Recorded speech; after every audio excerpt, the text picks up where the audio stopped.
How to make a 5 double crochet shelf stitch. Yarn over and insert your hook into the stitch. Yarn over, pull up a loop, finish your first double crochet.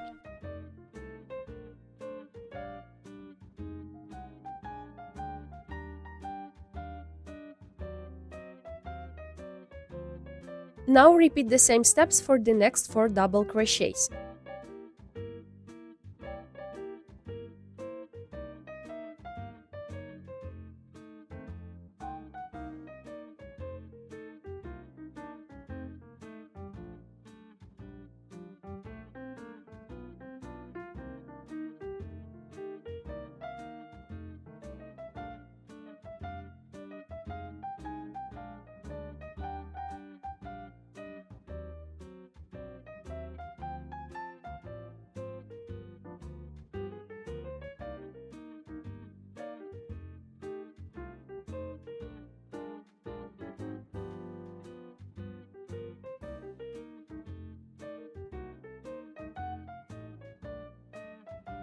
That's your 5 double crochet shelf stitch.